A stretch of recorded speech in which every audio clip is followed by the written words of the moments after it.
at this article that I saw going all over the place. And, people were sharing it on Twitter a bunch because, like, I get it. Like, a lot of people don't like Calvinism. And you guys know, I've said it on my channel a bunch. I am a Calvinist, so I'm going to talk about Calvinism, but it's not like my main thing. And it's not even like the channel's like main focus. So a lot of Reform guys like me because I'm part of that camp.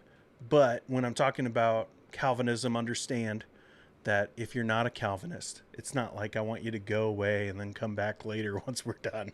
All right. But some of you guys have even said this to me in different comments, specifically when we're talking about like the Doug Wilsons and, different like the Christian nationalism thing, which apparently we still have to talk about. I got one thing that we'll talk about when we get down to Fundy Town. But Calvinists more likely to believe domestic violence myths and oppose social justice, study finds.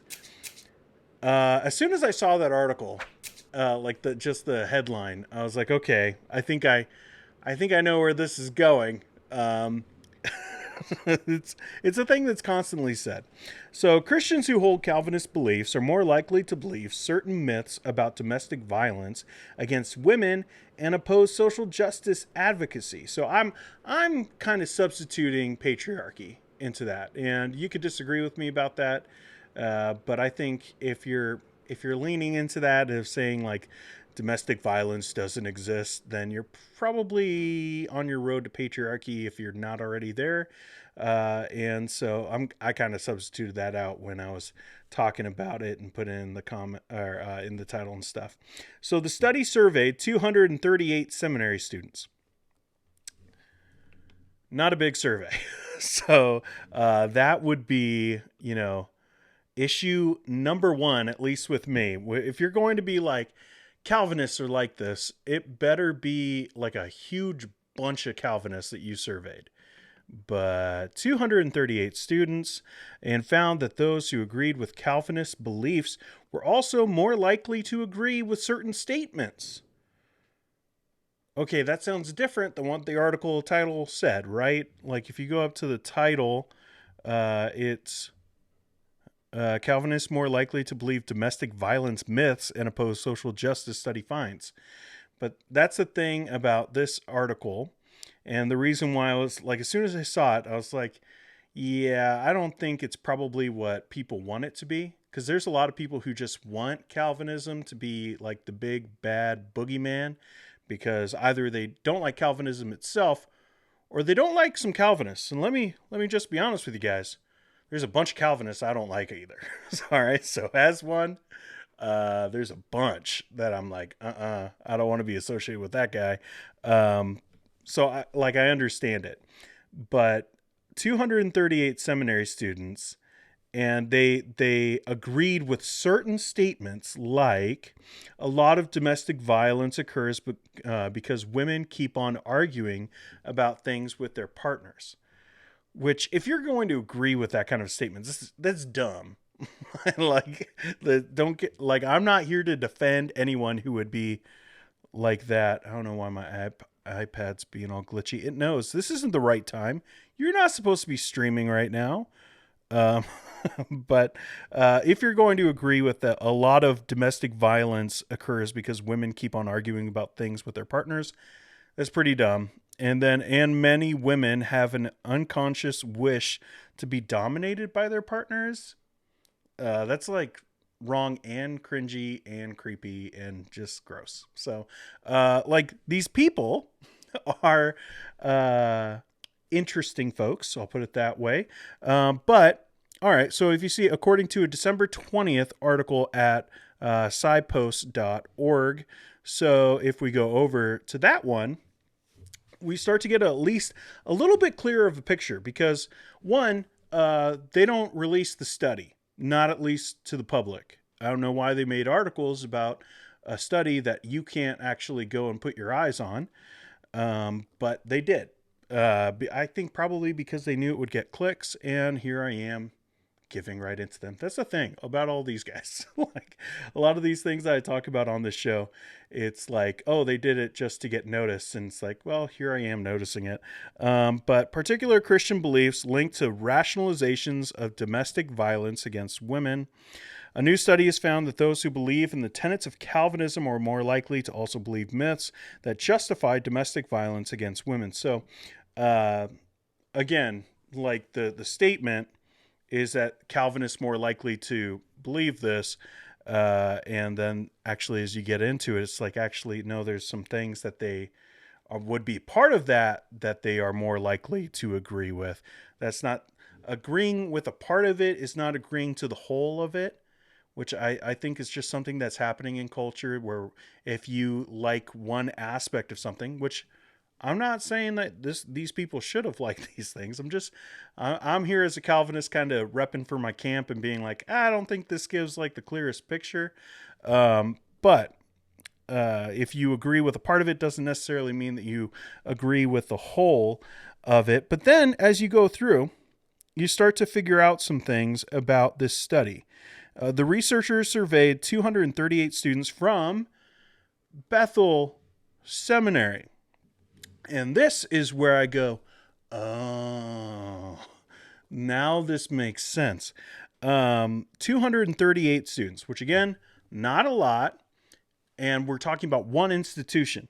Now, the reason why I bring that up and why I think it's associated with this whole idea of successors is because who do you think is the most impactful theologian to those students? So if we're talking about, a seminary, just based off of numbers, we're talking probably mostly men. And specifically, if we're talking about those in this camp that would agree with certain aspects of like this domestic violence stuff, like these myths about it, and kind of be on their way to patriarchy, we're probably talking about men. All right. So, but again, we don't have like the stats on this, because they didn't release it. They put it, it's still, if you are an academic student, you can go and find this. I'm no longer a student, so I don't have access to that kind of stuff anymore. But 238 students from Bethel Seminary, so probably men, mostly men, I would assume, and from Bethel Seminary. So the most impactful theologian to them would be John Piper, because we're talking about right there in the heart of Minnesota, there in the Twin Cities. And so any theologian that would be impactful there would probably be John Piper, as like the foremost impactful, but he's no longer there. Who is there now?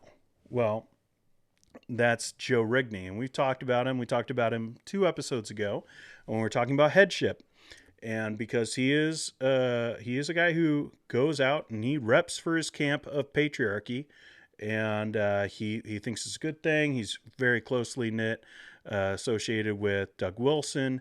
Actually, I was watching his not his graduation, his high school graduation. I was watching, but his inauguration as the president of Central, because he took over for Central Seminary, and then forgetting Jason Meyer took over for John Piper. That became a whole mess, and Meyer left after like a couple years. I don't think it was even like 3 years, and he was out. So that's a whole thing. But Central, or not Central, Bethlehem's Seminary, yeah. But he took over for Piper to be the president of Bethlehem College and Seminary, and so he's there, and he is promoting patriarchy. And so who do you think these guys who are in this one study of 238 students are going to be listening to the most?